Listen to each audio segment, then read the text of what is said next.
서방님, 100일간 편히 쉬다 오셔요. 이 한마디가 연채빈의 입에서 너무나 태연하게 흘러나오고 있었습니다. 뭐라느냐, 절에 가라고 정말이냐. 시어머니인 김씨 부인은 주막 뒷마당에서 남의 집 사발을 닦고 며느리 또한 술꾼들의 행패를 받아내며 하루를 겨우 넘기고 있던 그런 집안이었습니다. 빚쟁이가 대문을 부수고 들어와도 안방의 서방 허복남은 이불 속에서 코만 골고 있었지요. 푹 쉬다 오셔요, 서방님. 허복남은 제 발로 콧노래를 부르며 깊은 산중 암자로 올라갔습니다. 대체 연채비는 어떤 계획을 품고 있기에 한량 남편에게 쉬다 오라 권하는 것일까요? 그리고 100일 뒤에는 어떤 일이 벌어지게 될까요? 드르렁 푸르륵. 안방 문창지가 살짝 부풀었다 꺼졌다 하고 있었습니다. 이 집 남편 허복남은 오늘도 배를 드러낸 채 이불을 걷어차고 세상 모르게 코를 골고 있었습니다.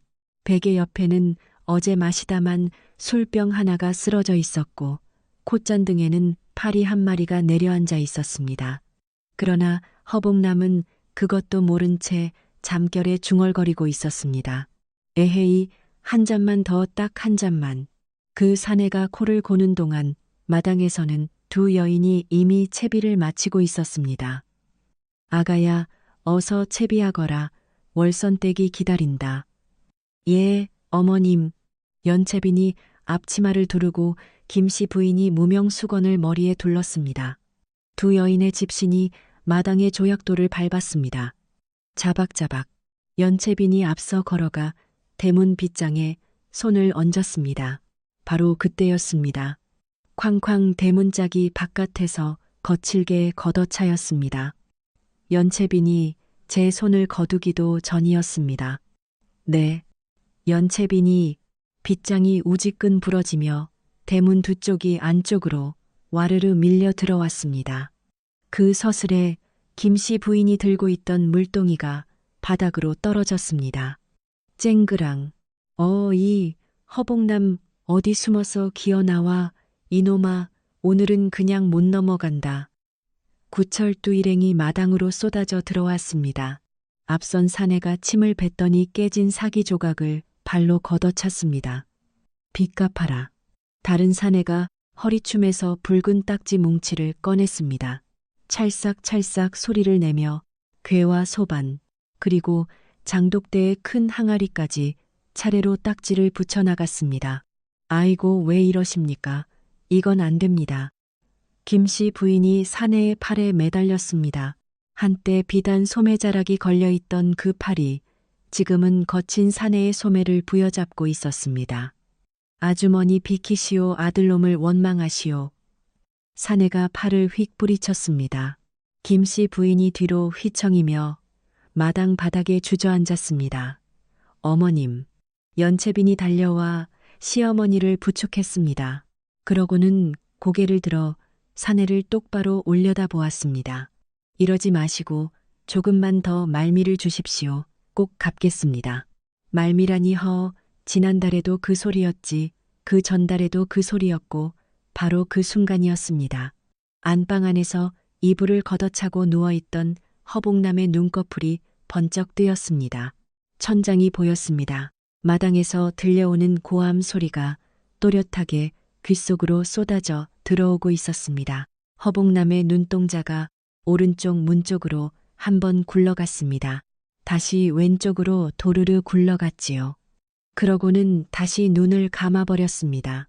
허복남은 슬그머니 이불을 끌어당겨 턱 밑까지 덮었습니다. 몸을 옆으로 돌려 벽을 향해 눕더니 숨을 크게 들이마시고는 푹 휘익하고 아까보다 배는 더 요란한 소리를 냈습니다. 입을 일부러 크게 벌려 콧구멍과 입가에서 동시에 바람이 빠져나가게 했습니다. 어깨 죽지까지 들썩거리며 아주 열심히 자는 시뮤스를 하고 있었습니다. 바로 그때 안방문이 벌컥 열렸습니다. 서방님, 일어나세요. 연채빈이 문지방을 넘어 들어왔습니다. 뒤이어 김씨 부인이 치맛자락을 움켜쥐고 따라 들어왔습니다. 얘야, 어서 일어나거라. 빚쟁이가 찾아왔다. 김씨 부인이 허봉남의 어깨를 흔들었습니다. 허봉남은 대답이 없었습니다. 오히려 두 손으로 이불 귀퉁이를 꽉 끌어당기더니 몸을 새우처럼 웅크렸습니다. 푸휘 하고 코 고는 소리가 입가에서 새어나왔습니다. 어깨 죽지가 일부러 한번 들썩였습니다. 이것이 정말 일어나라니까. 김씨 부인이 이불 끝자락을 두 손으로 움켜쥐었습니다. 힘껏 잡아당겼습니다. 쓱 이불이 반쯤 끌려 나왔습니다. 그러나 허봉남의 두 팔이 이불을 놓지 않았습니다. 반대쪽에서 반대 방향으로 이불이 당겨졌습니다. 스으 이불이 다시 그의 몸 쪽으로 돌아갔습니다.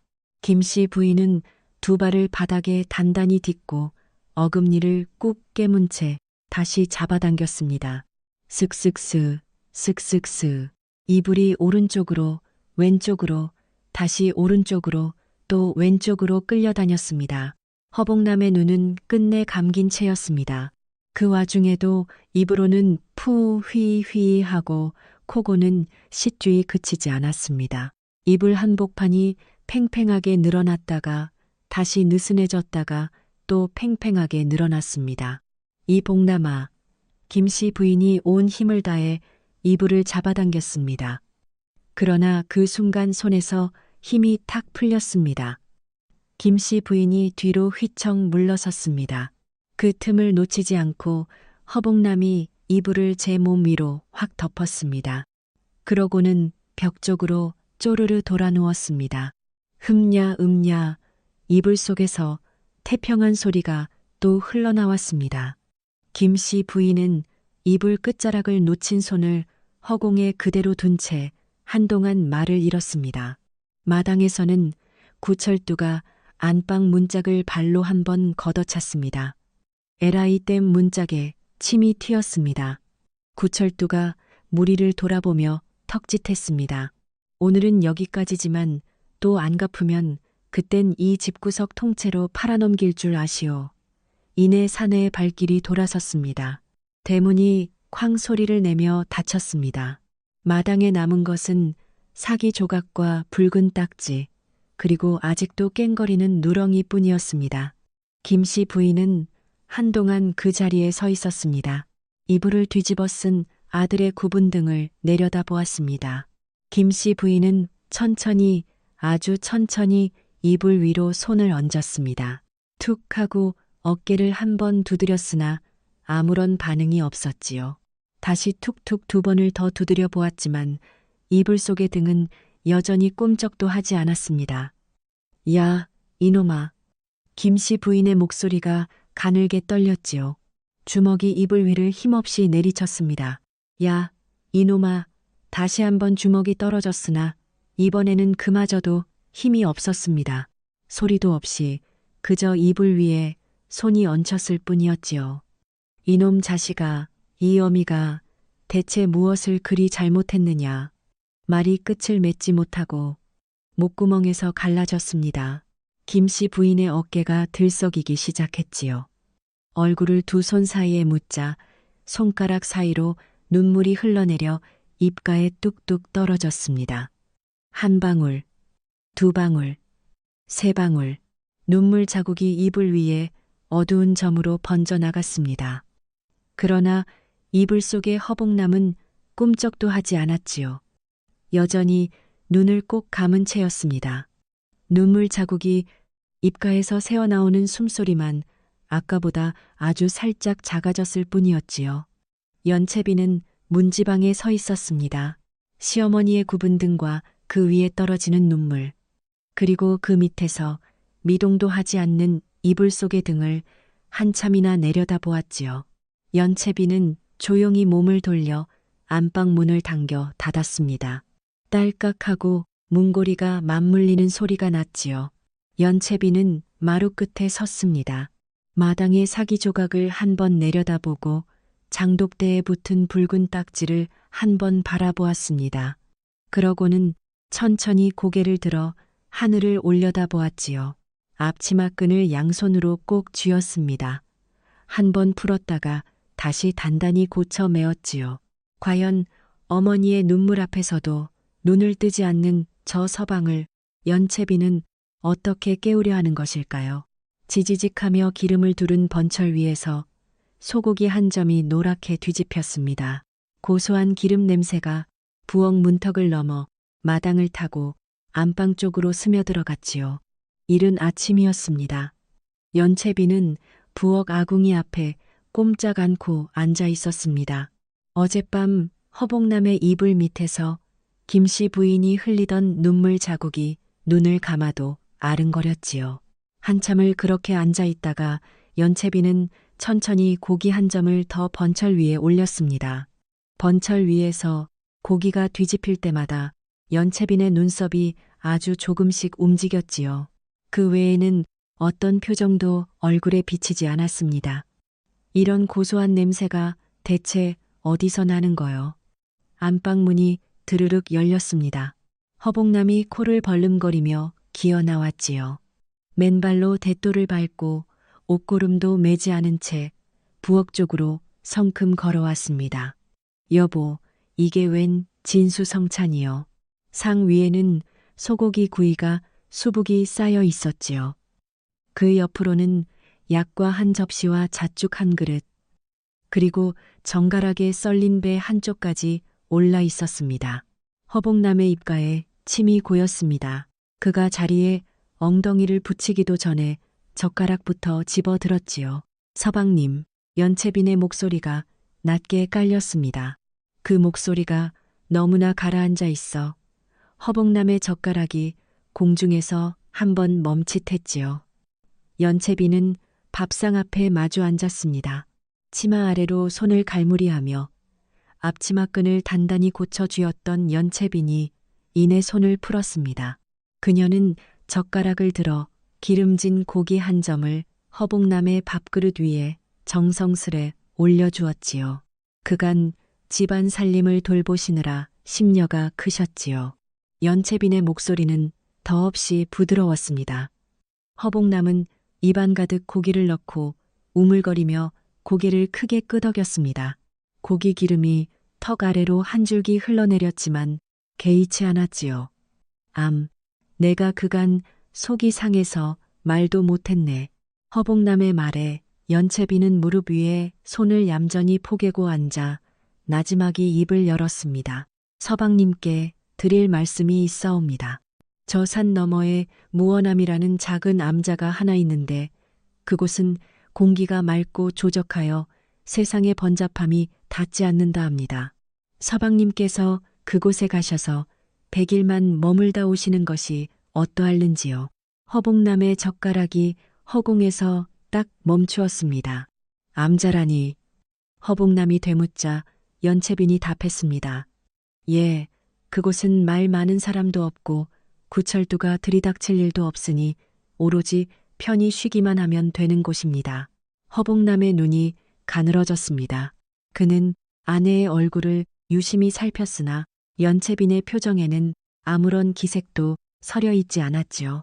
아내 이돈이를 서려 있지 그녀는 그저 무심한 눈길로 소반 위의 약과만 만지작거릴 뿐이었습니다. 공기 좋은 곳에서 낮잠이라도 한숨 푹 자보고 싶지 않으신지요. 여기 계시면 시도 때도 없이 들려오는 구철두 일당의 고함에 단잠을 깨기 일쑤일 텐데 말입니다. 낮잠이라는 그 한마디가 허복남의 귓가에 달콤하게 박혔습니다. 그는 고기를 씹다 말고 잠시 먼 산을 바라보더니 이내 입꼬리를 슬며시 올렸습니다. 하긴 자네 말이 맞네. 내가 요새 도통 마음 편히 잠들어 본 적이 없었지. 그럼요, 서방님. 조용한 곳에서 한 석 달가량 푹 쉬고 오시면 기력도 회복되실 것입니다. 연채빈의 화건에 허복남은 고기 한 점을 더 집어 입에 던져 넣었습니다. 그는 고개를 끄덕이며 호기롭게 대답했지요. 좋소, 내 당장 내일 새벽에 떠나겠소.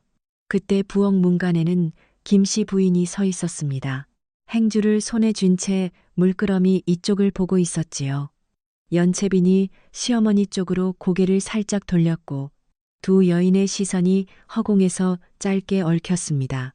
김씨 부인은 행주로 젖은 손을 훔치더니 아무 말 없이 몸을 돌려 사라졌습니다. 이튿날 새벽 감나무 가지 위로 푸르스름한 기운이 내려앉을 무렵이었습니다. 허복남은 보찜 하나를 어깨에 둘러매고 대문을 나섰습니다. 아내가 새로 다려준 옷에 갖가지 반듯하게 고쳐 쓴 차림이었지요. 보찜 안에는 연채빈이 챙겨준 고기 한 꾸러미와 새 버선 2켤레가 들어 있었습니다. 콧노래가 절로 나오는구나 얼씨구. 산길을 오르는 허복남의 입에서 흥겨운 가락이 새어 나왔습니다. 개울을 건널 때는 엉덩이를 실룩거리며 춤사위까지 뽐냈고 길가에 핀 들꽃 한 송이를 꺾어 귀 뒤에 꽂기까지 했지요. 역시 내 마누라밖에 없어. 이런 호강을 또 누가 시켜주겠는가. 고개를 넘어서자 이윽고 작은 암자가 모습을 드러냈습니다.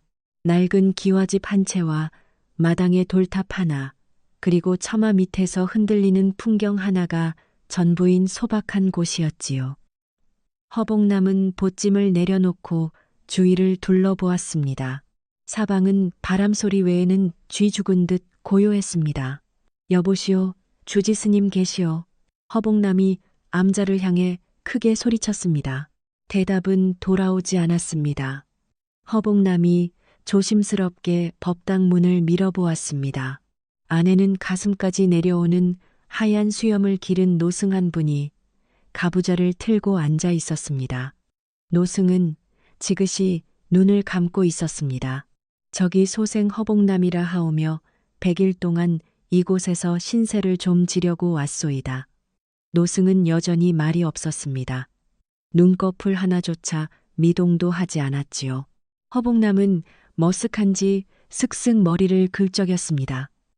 아이고, 깊은 산매에 드셨나 보군. 뭐 나야 상관없지. 낮잠 자는데 방해만 안 하시면 그만이요. 허복남은 뒷방에 보찜을 풀었습니다. 문을 활짝 열어 젖히니 마당에 햇살이 가득 내리쬐고 있었습니다.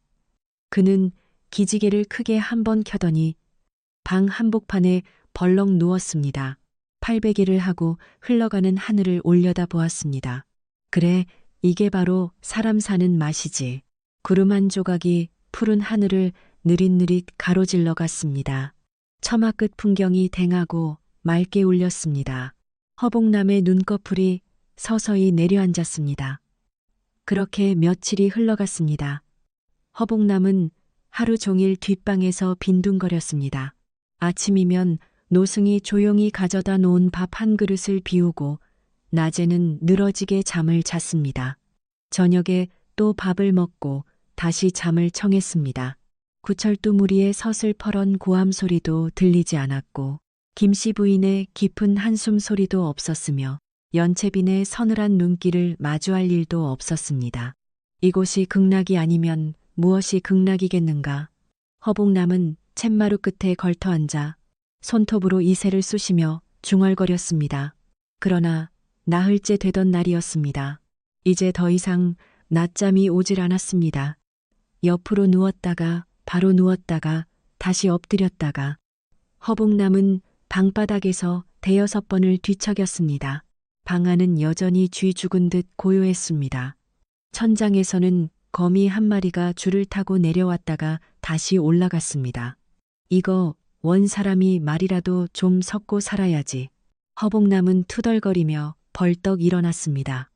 뒷짐을 지고 마당으로 내려섰습니다. 돌탑 앞에는 노승이 가부좌를 튼 채 염주를 굴리고 있었습니다. 허복남이 큼큼 목청을 가다듬었습니다. 스님, 오늘 햇볕이 참 좋지 않소이까.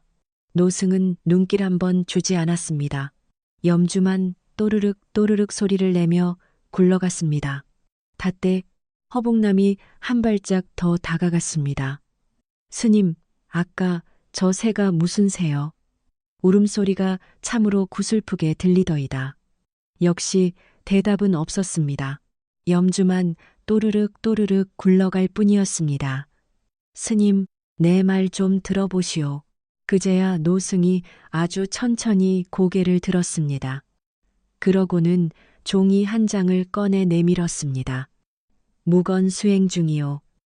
허봉남은 한동안 멍하니 그 자리에 서 있었습니다. 등 뒤에서 풍경이 댕하고 울렸습니다. 그 소리는 빈 마당을 가로질러 오래도록 퍼져나갔습니다. 아, 그러시구려. 예, 알겠소이다. 허봉남은 뒷걸음질로 마당을 가로질러 다시 자신의 방으로 돌아왔습니다.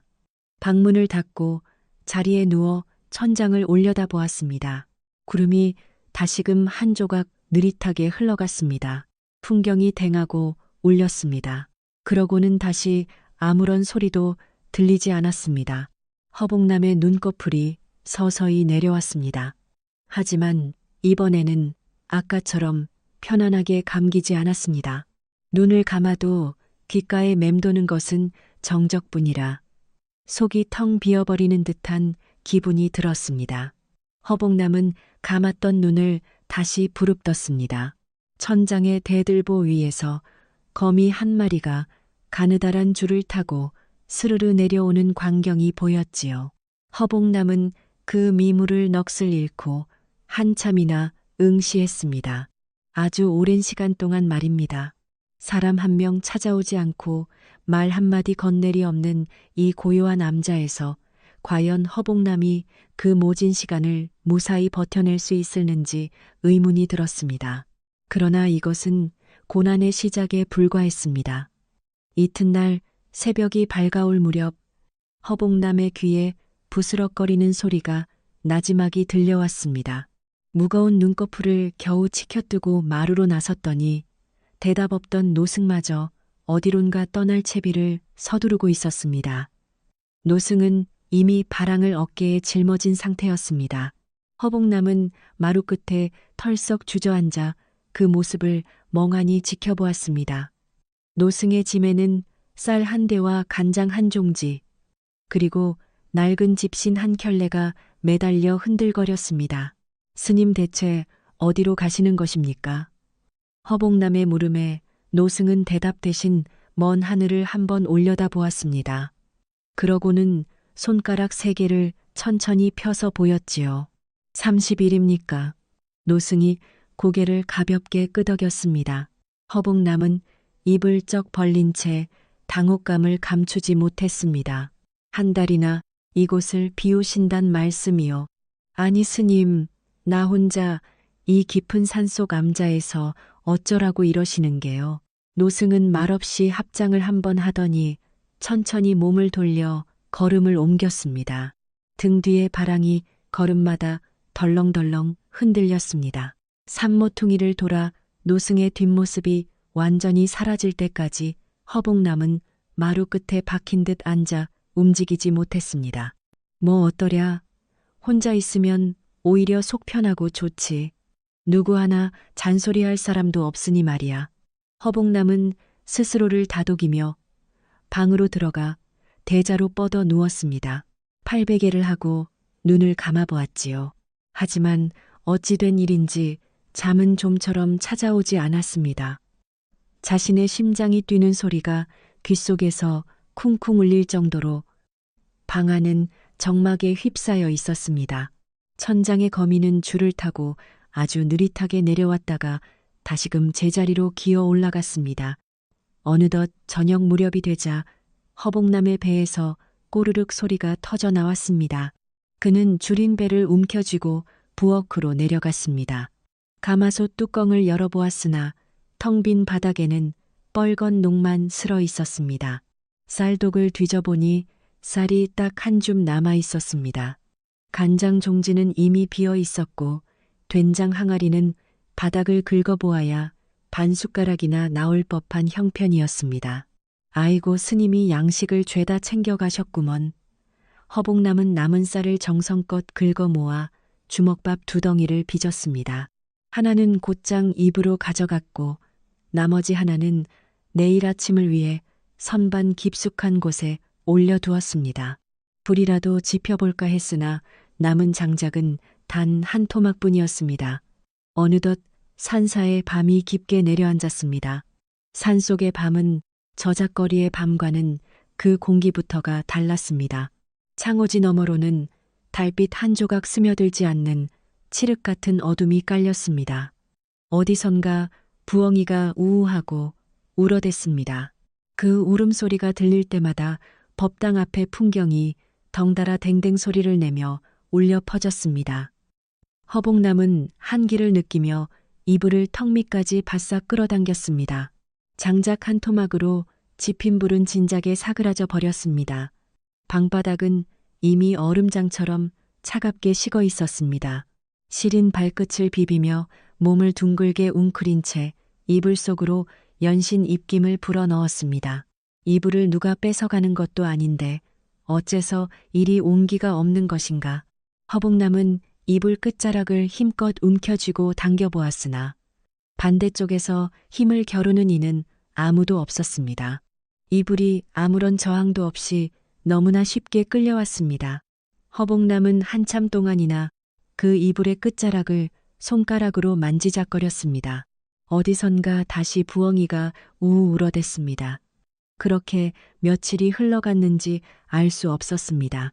어느 화창한 한낮에 허복남은 마당 한편의 돌탑 옆에 멍하니 앉아 있었습니다. 날씨는 더할 나위 없이 좋았으나 그의 안색은 여전히 어둡고 칙칙했습니다. 수염은 덥수룩하게 자라 있었고 머리카락은 제멋대로 엉클어져 있었습니다. 입고 있는 옷에는 묵은 때가 거뭇거뭇하게 묻어 지저분하기 이를 데 없었습니다. 그의 입술이 계속해서 달싹거렸습니다.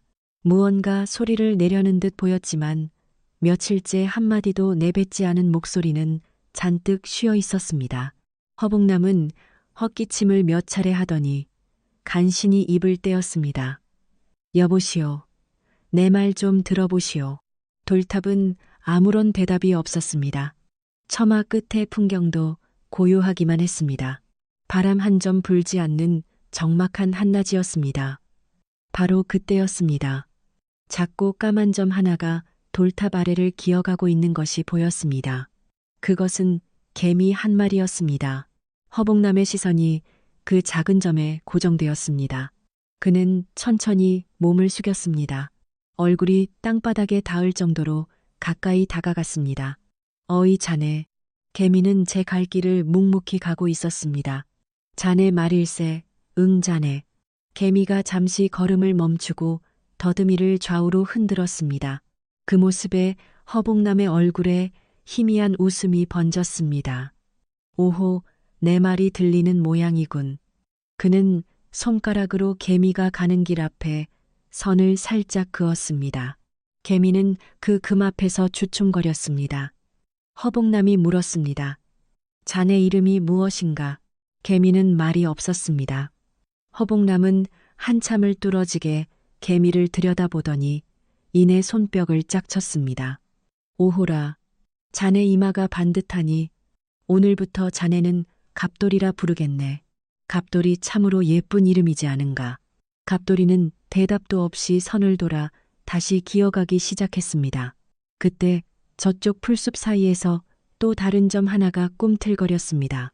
허복남의 눈이 번쩍 뜨였습니다. 자네도 거기 있었구먼. 자네는 허리가 아주 잘록하니 을순이라. 부름새, 갑돌이와 을순이라니. 이 얼마나 잘 어울리는 한 쌍인가.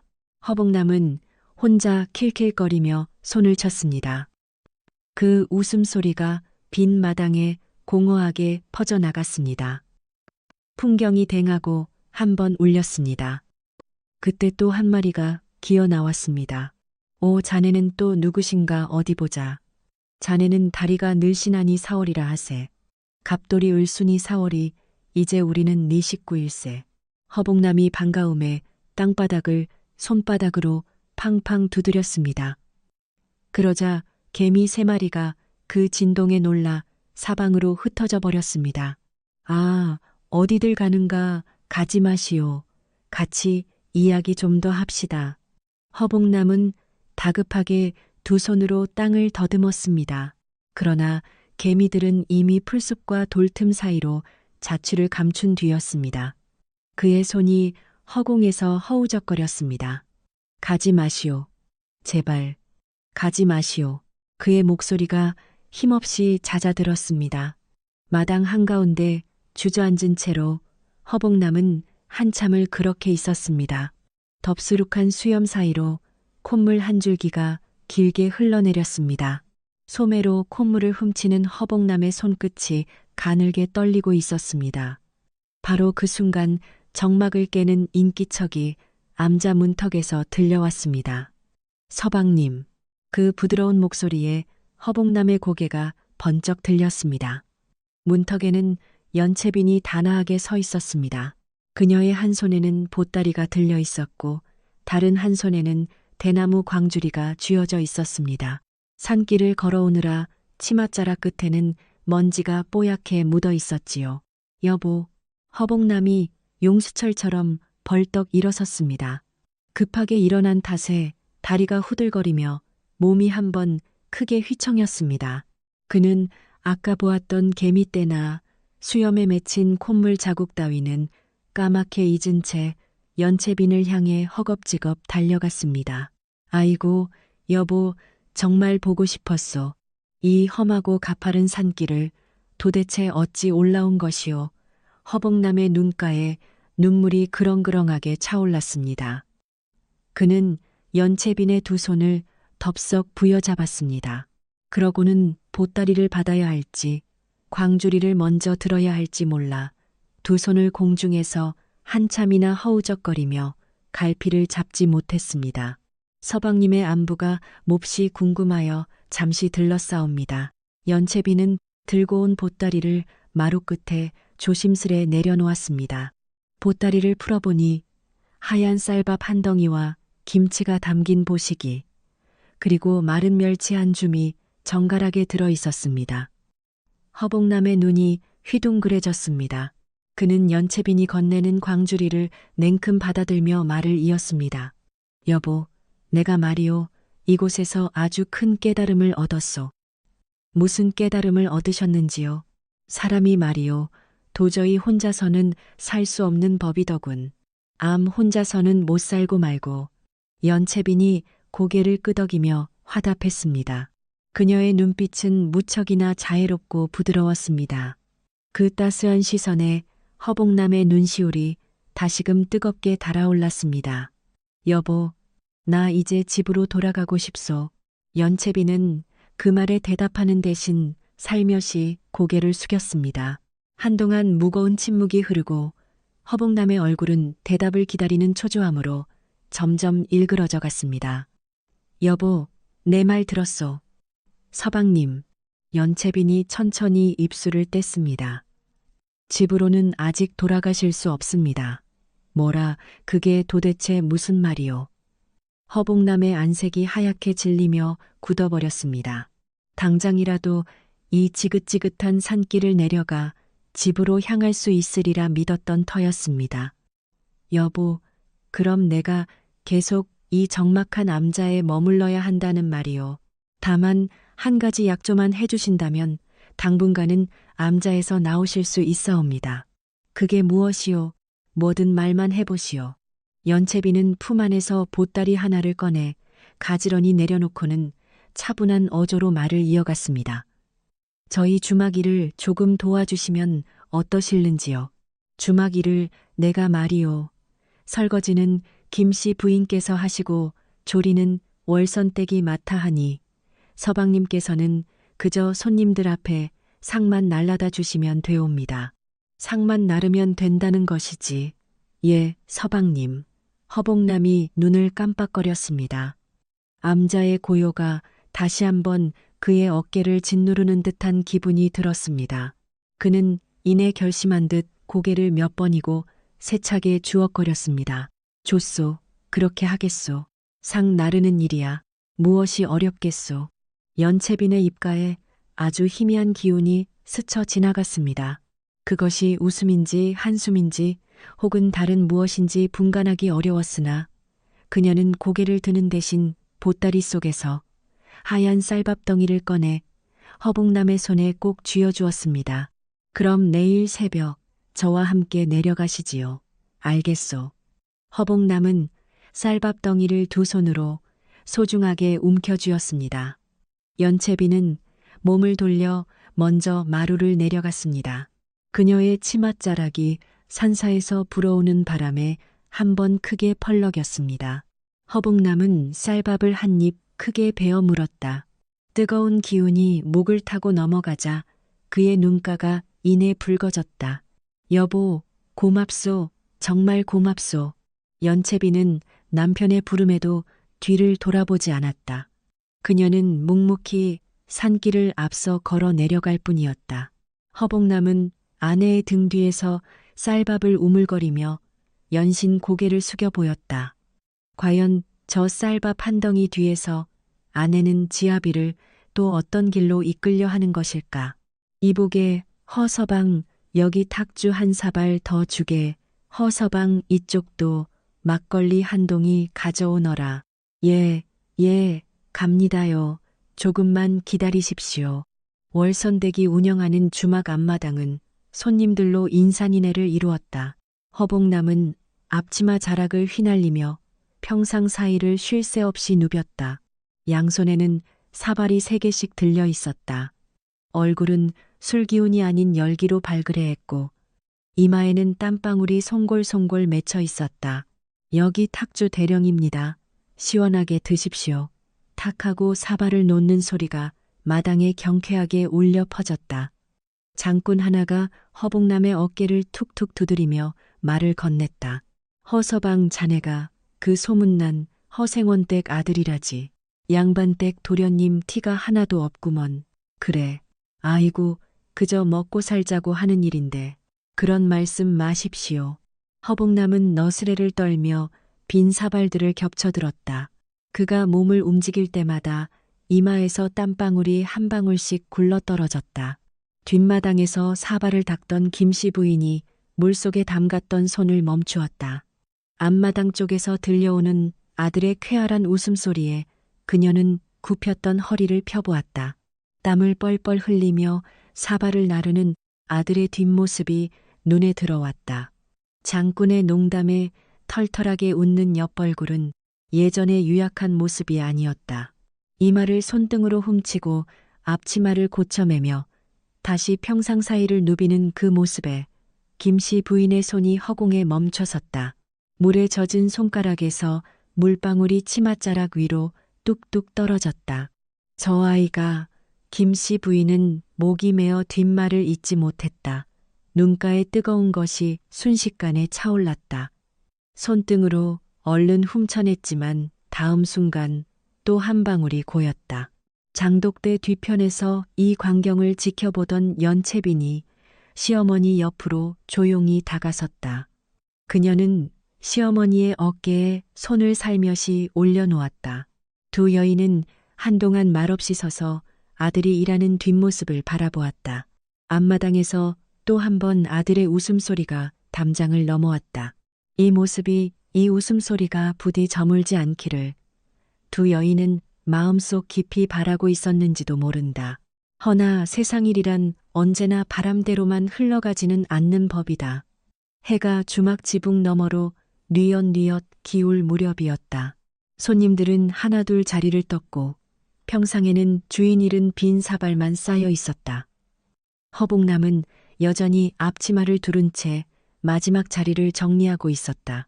콧노래까지 흥얼거리며 걸레질을 하는 솜씨가 제법 야무졌다. 이대로만 계속된다면 정말 가문을 다시 일으킬 수 있을 것만 같았다. 그런데 바로 그때였다. 계산대 앞을 지나치던 허봉남이 그만 걸음을 멈추었다.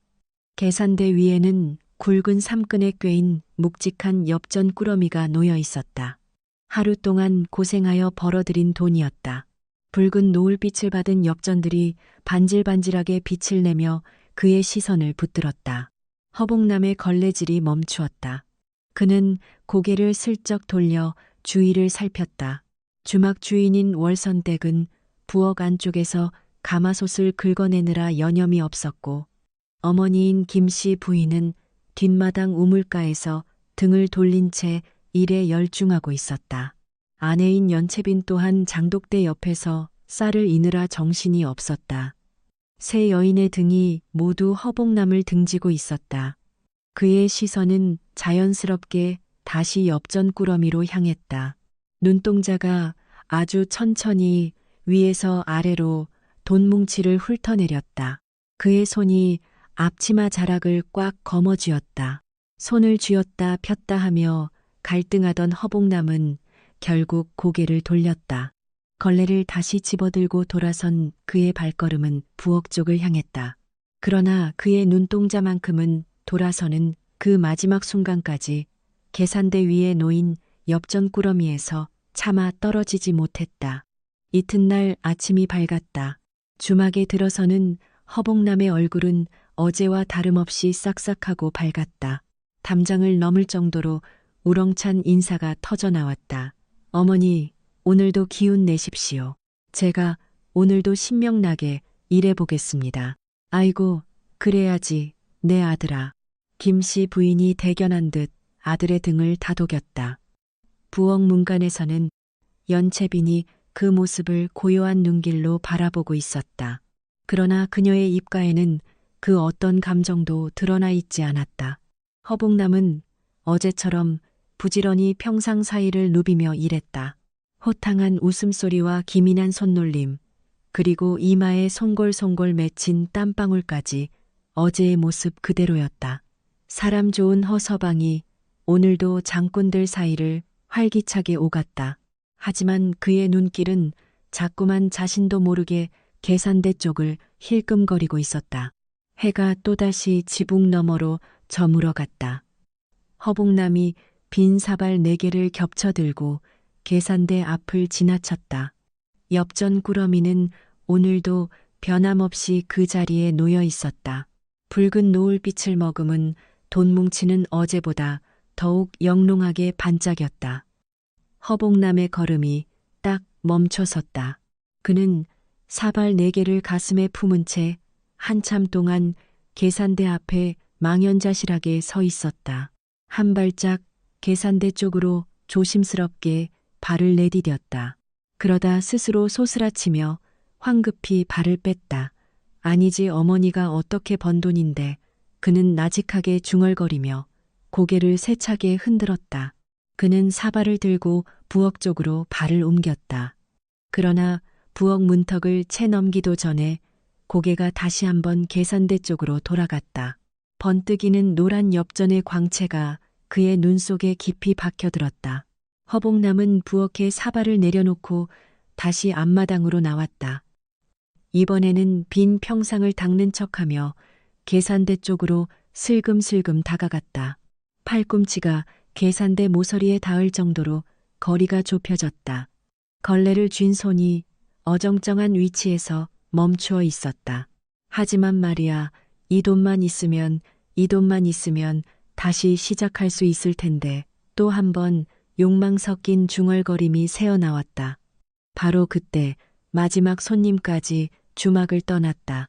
월선댁은 가마솥을 다 끌어 부엌 깊숙한 곳으로 사라졌고, 김씨 부인은 빈 물동이를 들고 우물가로 발길을 옮겼다.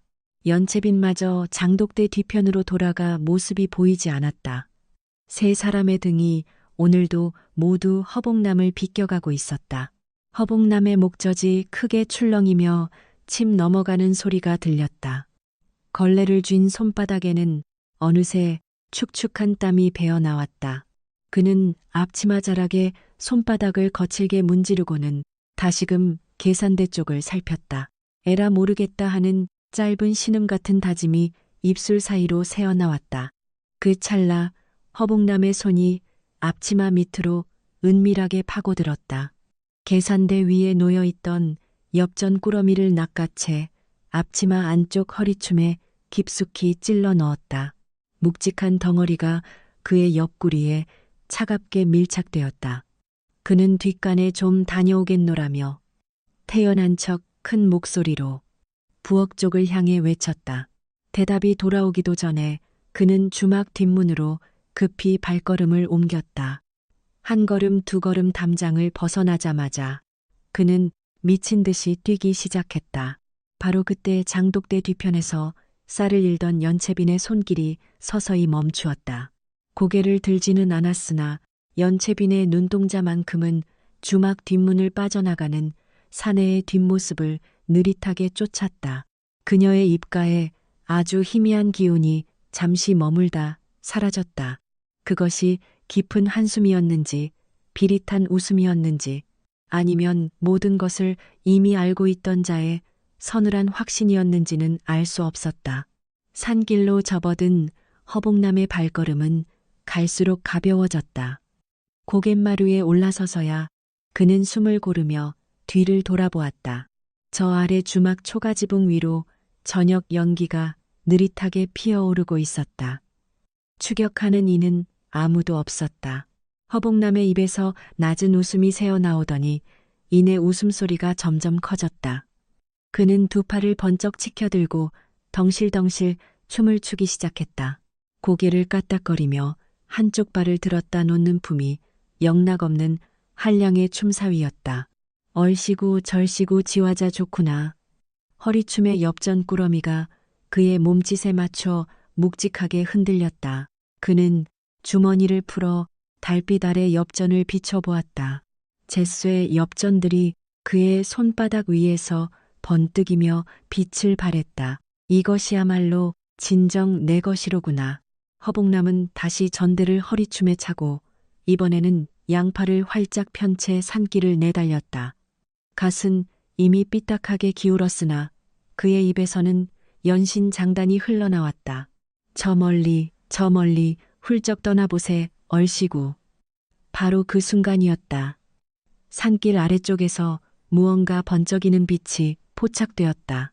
흥에 겨워 덩실거리던 허봉남의 발이 그 자리에 얼어붙은 듯 멈춰섰다. 그는 허리춤에 손을 얹은 채 고개를 내밀어 아래를 살폈다. 어둠 속에서 주황색 불꽃점 하나가 일렁이더니 그 옆으로 또 하나가 피어올랐다. 불꽃은 순식간에 옆으로 늘어났다. 횃불이었다. 허봉남의 입에서 흐르던 흥겨운 장단이 뚝 끊겼다. 두 팔이 허공에 벌려진 채로 그의 몸은 굳어버렸다. 네 개의 횃불이 산길을 타고 성큼성큼 올라오고 있었다. 불빛은 걸음이 옮겨질 때마다 위아래로 거칠게 흔들렸다. 허봉남의 등줄기를 타고 식은땀이 한 줄기 흘러내렸다. 이 밤중에 누가 횃불을 들고 산을 오른단 말인가. 갑자기 허리춤의 엽전꾸러미가 천근만근 무겁게 느껴졌다. 허봉남은 슬그머니 손바닥으로 허리춤을 덮어 눌렀다. 그러자 그 묵직함이 오히려 더 또렷하게 손바닥에 전해졌다. 그는 한 걸음 뒤로 물러서며 필시 산짐승을 잡으러 가는 사냥꾼들일 것이라고 스스로를 다독였다. 그래 그럴 것이라 생각하며 마음을 다잡으려 했으나 횃불은 옆길로 새지 않았습니다. 갈림길에서도 횃불은 꾸준히 허봉남이 서 있는 쪽으로만 올라오고 있었지요. 불빛이 가까워질수록 그 뒤에 가려졌던 그림자들이 하나둘 선명하게 모습을 드러냈습니다. 바로 장정들의 윤곽이었지요. 하나같이 키가 한 자는 더 커 보이는 육중한 덩치들이었습니다. 그들의 손에는 횃불이 하나씩 들려 있었고 허리춤에는 시퍼런 쇠붙이가 번뜩였으며 어깨에는 굵직한 몽둥이가 걸쳐져 있었습니다. 아이고 소리가 절로 나오며 허봉남의 얼굴이 하얗게 굳어버렸지요. 당황하여 뒷걸음질 치던 발 뒤꿈치가 돌부리에 걸려 휘청거렸습니다. 바로 그 순간이었습니다. 이놈아 하는 걸걸한 목소리가 불빛 속에서 날아왔지요. 내 놈 허리춤에 찬 것이 무엇이냐. 앞장선 사내가 횃불을 허봉남의 얼굴 코앞까지 들이밀었습니다. 사내의 얼굴 한쪽에는 검댕이 묻어 있었고 다른 한쪽에는 눈썹에서 턱까지 길게 이어진 흉터가 번들거리고 있었습니다. 사내가 입을 벌리자 누러니가 훤히 드러났지요. 허봉남이 벌벌 떨며 누구시오 하고 물었으나 사내는 대수롭지 않다는 듯 누구고 나발이고 그 꾸러미나 이리 내놓으라고 윽박질렀습니다. 허봉남이 겁에 질려 이건 내 것이 아니라며 횡설수설하자 사내는 그럼 누구 것이냐며 되물었지요. 뒤에 서 있던 사내 하나가 어깨에 메고 있던 몽둥이를 슬쩍 내려놓았습니다. 또 다른 사내는 허리춤에서 시퍼런 칼을 스르릉 소리내며 뽑아들었지요. 그 서슬에 허봉남의 무릎이 후들거리며 꺾이고 말았습니다. 두목님, 잠시만요, 잠시만요 하며 애원했지요.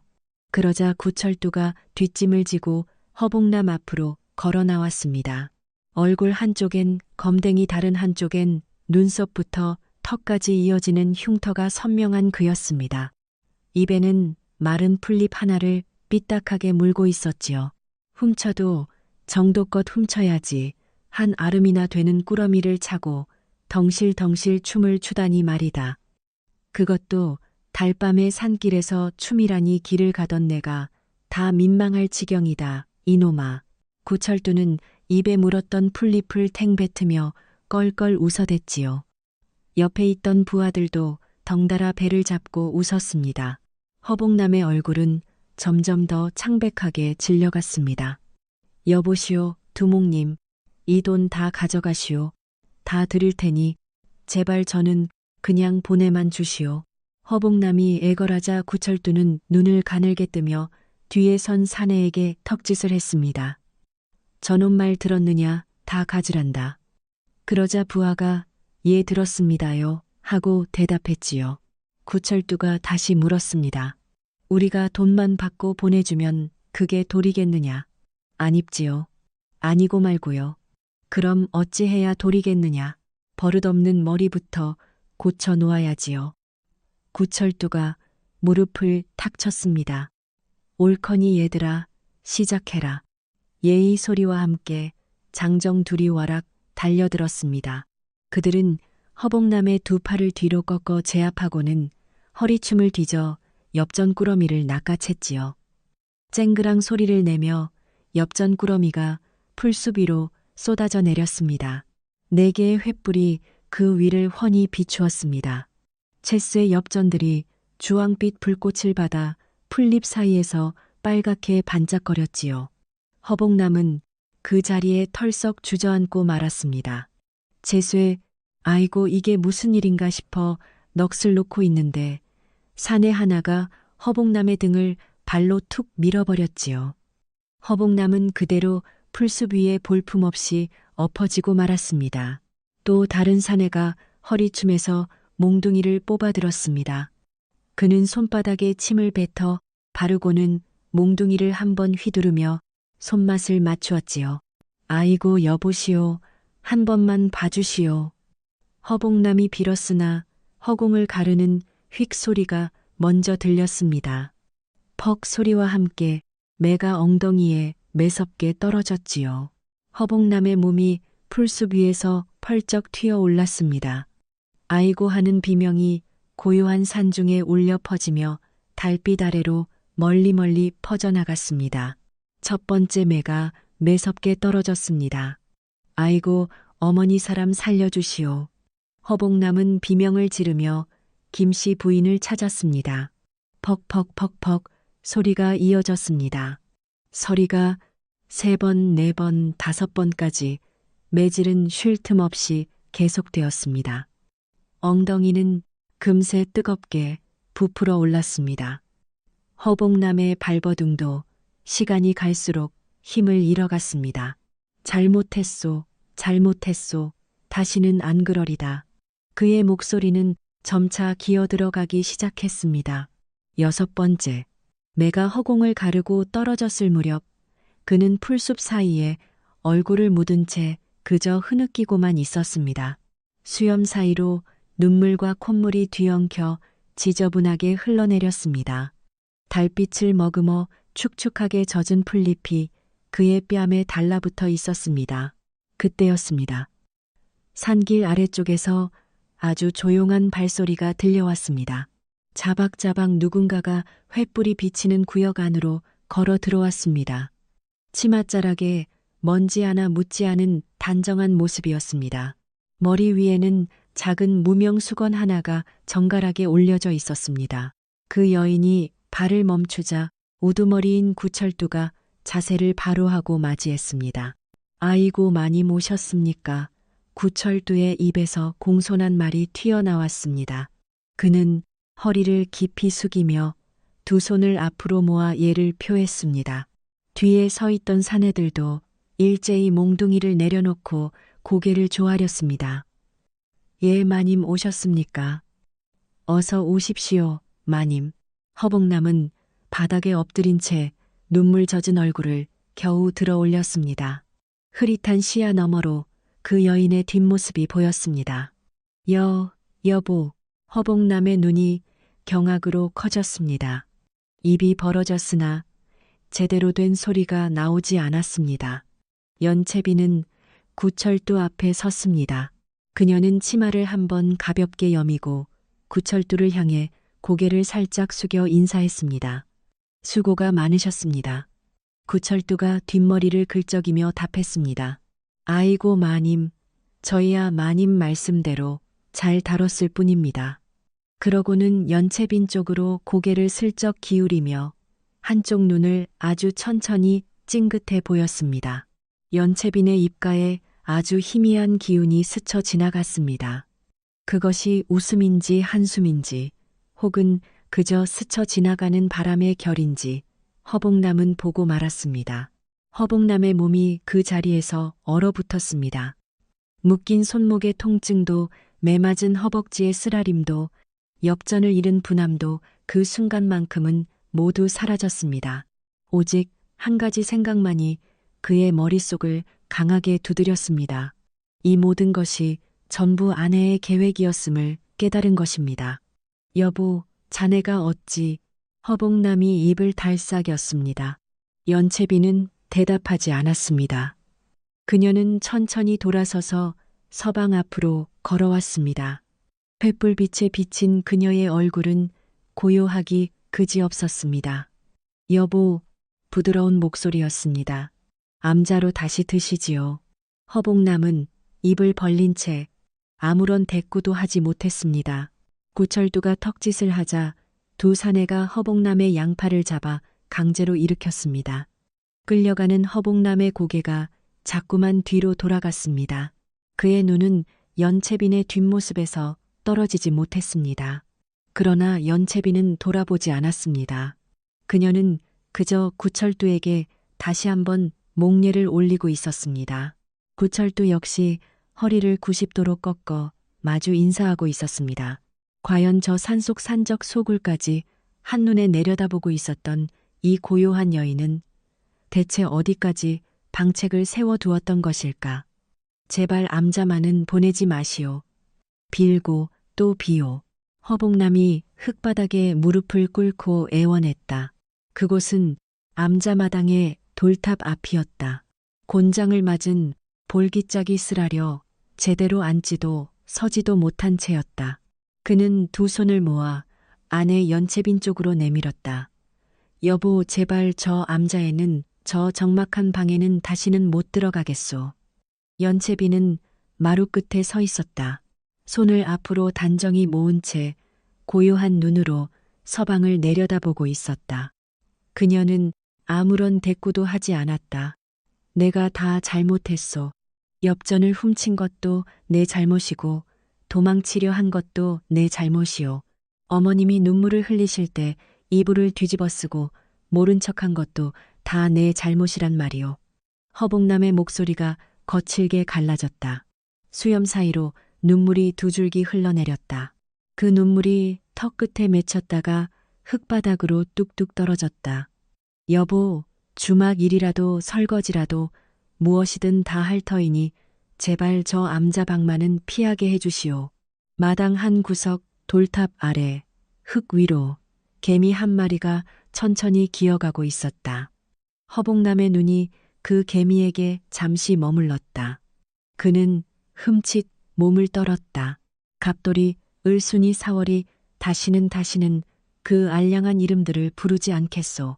그는 이 말을 흙바닥에 대고 읊조렸다. 한 번, 두 번, 세 번 이 말을 뚜을 때마다 흙먼지가 묻어났다. 연채비는 여전히 말이 없었다. 한참을 그렇게 내려다보기만 할 뿐이었다. 암자의 풍경이 냉랭하게 한 번 울었다. 그때 시어머니인 김씨 부인이 한 발 앞으로 나왔다. 굽은 허리를 펴고 천천히 한 걸음 내디뎌 며느리 옆에 와섰다. 이놈아, 목소리가 무겁게 떨어졌다. 이 어미 손에 피가 맺히는 동안 이불 속에서 코를 골던 그 입으로 이제와 암자에 못 가겠다 우는 것이냐. 네가 내려놓고 가야 할 것은 그 거짓된 울음이 아니라 내 놈의 그 헛된 욕심이다. 허봉남은 흙바닥에 댄 이마를 감히 들지 못했다. 수염 사이로 또 한 줄기 눈물이 흘러내렸다. 김씨 부인은 그 모습을 한참 지켜보더니 며느리 연채빈 쪽으로 고개를 돌렸다. 이번에는 한결 낮은 목소리였다. 아가, 내가 결정할 일이다만 이놈이 이제야 제 꼴을 제대로 본 것 같구나. 며느리가 시어머니 쪽으로 고개를 돌렸다. 두 여인의 눈이 잠시 마주쳤다. 연채빈이 천천히 고개를 끄덕였다.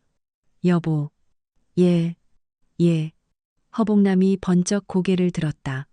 흙 묻은 이마가 그대로 드러났다. 암자 대신 주막으로 드시지요.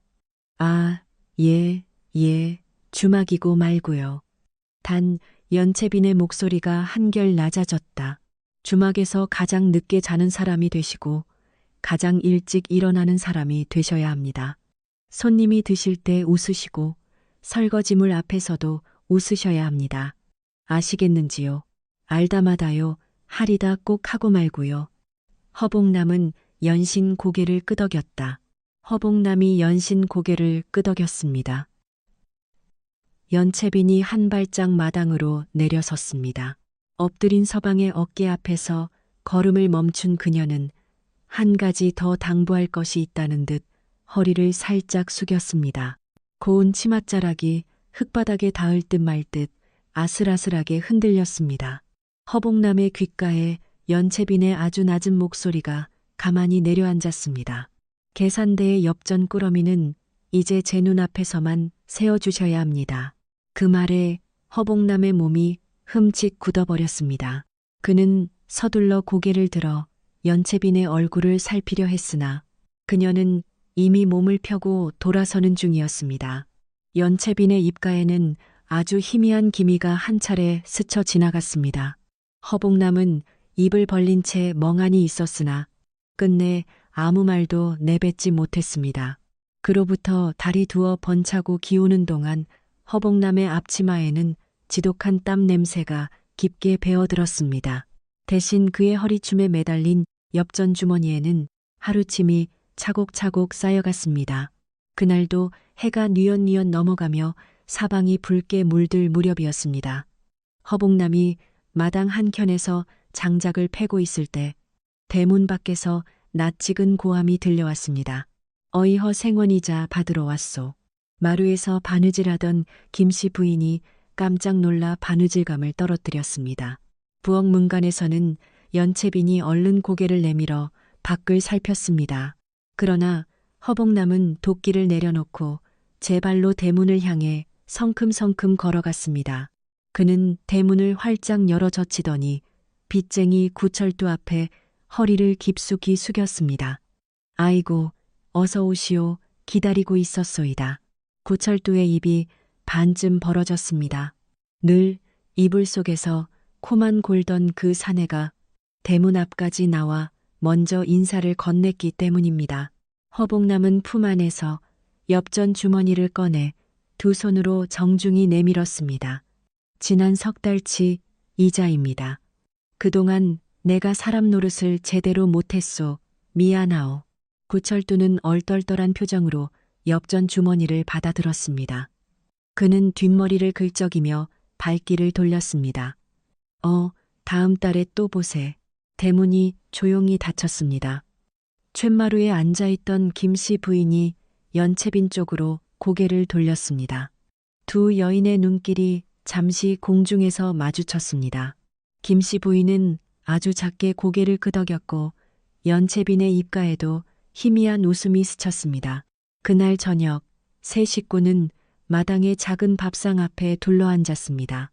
조밥그릇과 된장국 그리고 간배기뿐인 소박한 차림이었으나 달빛은 밥상 위로 평화롭게 내려앉고 있었습니다.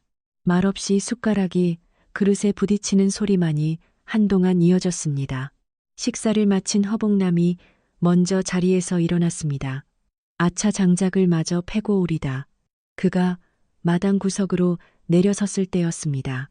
아까 장작을 패던 자리 옆 풀숲 사이에서 무언가 반짝이는 것이 눈에 띄었습니다. 허복남이 허리를 숙여 그것을 집어 들었습니다. 화투패 한 장이었습니다. 광자가 새겨진 낡은 패 한 장이 그의 손바닥 위에 올라와 있었습니다. 달빛을 받은 광자가 다시 한번 번뜩이며 빛을 냈습니다. 허복남의 눈이 서서히, 아주 서서히 커져갔습니다. 마루의 두 여인은 아직 이 광경을 알아채지 못했습니다. 밥상 너머로 나직한 풀벌레 소리만이 가득 깔려 있었습니다. 오늘의 이야기는 여기까지입니다. 시청해 주셔서 감사합니다. 이외에도 다양한 남편 참교육 이야기와 허복남의 에피소드가 준비되어 있습니다. 이상으로 연채빈과 허복남의 이야기를 마칩니다. 감사합니다. 앞으로 이어질 연채빈과 허복남의 이야기에 부디 깊은 관심과 격려를 보내주시길 부탁드립니다. 깊어가는 밤, 독자 여러분의 처소에도 평온과 만복이 깃들기를 진심으로 기원합니다. 함께 해주셔서 고맙습니다.